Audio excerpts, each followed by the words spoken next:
একটা সফটওয়্যার কোম্পানির software সেলসের report এখানে আছে। এখানে হলো কোন দেশে, কোন কান্ট্রিতে কোন মান্থে কত কত কপি এখানে সেল করা হয়েছে সেটার একটা রিপোর্ট এখানে টোটাল দেখতে পাচ্ছেন, যেটার আমি একটা চার্ট প্লট তৈরি করব। তো সেটা করতে গেলে আমি ইনসার্টে যে আমি কি টাইপের চার্ট আমি নিতে চাই সেটা সিলেক্ট করতে হবে। তার আগে আমাকে যেটা করতে হবে, আমি কোন এরিয়াটুকু নিয়ে আমি চার্টটা তৈরি করব সেটা আমাকে সিলেক্ট করতে হবে। আমি এখান থেকে পুরোটা এইভাবে সিলেক্ট করলাম। শুধু ডেটাটা আমি নিব এবং রো কলাম যতটুকু আমার আসবে সেটুকু আমি নিব। নেয়ার পরে এবার আমি কলাম যদি দিয়ে আমি কি টাইপের কলামের চার্ট তৈরি করতে চাচ্ছি সেটা আমি দিব। তো এখানে আমি যদি এটা দেই তাহলে দেখেন যে এখানে চার্টটা তৈরি হয়ে গিয়েছে। প্রত্যেকটা কান্ট্রির জন্য আলাদা আলাদাভাবে এভাবে তৈরি হয়েছে। এবং এখানে দেখেন বাম দিকে যে তিনটা জিনিস এখানে দেখাচ্ছে। একটা হলো যে যেটা ব্লু ব্লু যেটা দেখাচ্ছে এটা হলো ডাটা সেকশন। এরপরে এখানে একটা দেখাচ্ছে গ্রিন, এই গ্রিনটা হলো এইখানের এই ডান দিকে যে সেকশন এটা টাইপ। আর এখানে আরেকটা পিঙ্ক কালার দেখাচ্ছে, এই পিঙ্ক কালার যেটা সেটা হলো নিচের যে সেকশন সেটা।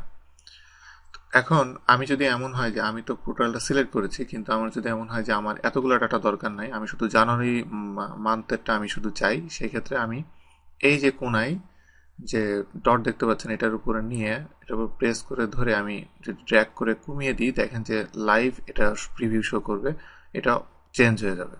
অথবা আমি যদি জানুয়ারি এবং ফেব্রুয়ারি এই দুটো নিতে চাই, তো এইভাবে এটা চেঞ্জ হয়ে যাবে।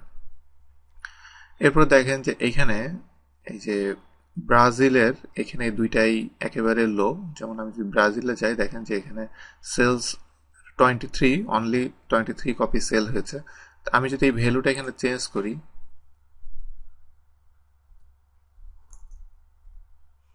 দিয়ে আমি এন্টার দিই, তাহলে দেখেন যে এখানে কিন্তু এটা চেঞ্জটা লাইভ। মানে আমি এখান থেকে চেঞ্জ করলে চার্টের ভিতরে অটোমেটিকলি এটা এখান থেকে চেঞ্জ হচ্ছে, এই চেঞ্জটা হলো লাইভ। এবং আপনি এখান থেকে যেটা চেঞ্জ করবো অটোমেটিকলি আপনার এখানে চার্টের ভিতরে অটোমেটিকলি এটা চেঞ্জ হবে।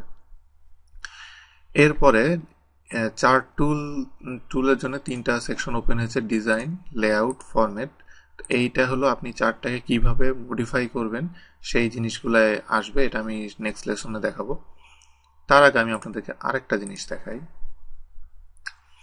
আমি যদি এটা পুরোটা আমি সিলেক্ট করি, সিলেক্ট করার পরে আমি যদি F11 F11 প্রেস করি, F11 প্রেস করলে দেখেন যে সে আমাকে ডিরেক্টলি একদম একটা চার্ট তৈরি করে দিয়েছে, এবং সেটা কিন্তু নতুন একটা ওয়ার্ক শিটে।